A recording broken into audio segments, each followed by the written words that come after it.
Hello বন্ধুরা, আজকে আমি কি বানাবো বলো তো? মাটন বিরিয়ানি। বাঙালির খুব পছন্দের একটা খাবার, কিন্তু সবাই ভয় পায় যে অনেক খাটাখাটনি। আমি খুব সহজ উপায়ে তোমাদেরকে মাটন বিরিয়ানি বানিয়ে দেখাচ্ছি।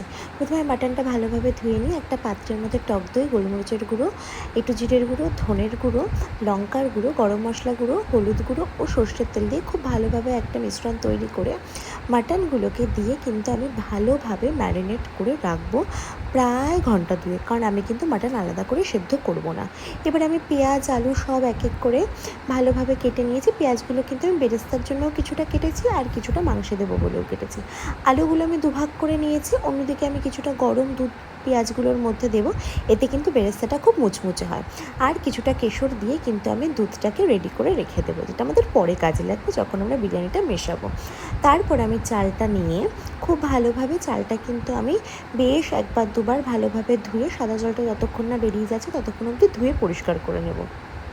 আমি বিরিয়ানি মশলা কিন্তু বাড়িতেই বানাই, আমি কিন্তু কেরা বিরিয়ানির মশলা ইউজ করি না। তোমরা যদি বিরিয়ানির মশলাটা পর দেখতে চাও আমাকে কমেন্ট করো, আমি পরে কোনো ভিডিওতে দেখিয়ে দেবো। কড়াইতে আমি সর্ষের তেল দিয়ে এবার মাংসটা বসাবো। পেঁয়াজটা ভালোভাবে দিয়ে ঢাকা দিয়ে পেঁয়াজটা নরম হওয়া পর্যন্ত ওয়েট করেছি। অন্যদিকে আমি একটা মিশ্রণ বানিয়ে নেবো। আদা, রসুন, শুকনো লঙ্কা দিয়ে খুব ভালোভাবে আমি কিন্তু একটা পেস্ট বানিয়ে নিয়েছি, যেটা আমি মাংস ইউজ করবো। দেখো, মাংসটা আমার ম্যারিনেট করা ছিল। ম্যারিনেটেড মাংসটা কিন্তু আমি ওই পেঁয়াজের মধ্যে দিয়ে, আর ওই যে পেস্টটা বানিয়ে রেখেছিলাম সেটা দিয়ে দিয়েছি, তার সাথে আমি কিছুটা চিনি দিয়ে দিয়েছি কিন্তু।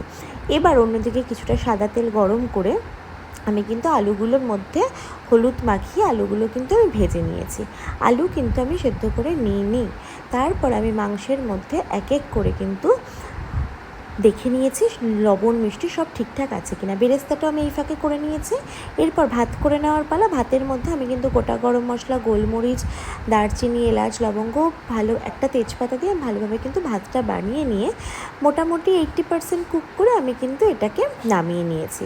তারপর কি লেয়ার করে করে যা যা আমি বানিয়েছিলাম সব এক এক করে দিয়ে সাজিয়ে নিলেই কিন্তু রেডি হয়ে যাবে আমাদের। এই লেয়ারিংটা কিন্তু খুব ভালোভাবে করতে হবে। কোনো লেয়ারে গোলাপ জলের সাথে মিঠা আতো, তার সাথে বেরেস্তা, তারপরে আলু, ঘি, আর ওই যে বানিয়ে রাখা বিরিয়ানি মশলাটাও কিন্তু আমি এটার মধ্যে অ্যাড করেছি।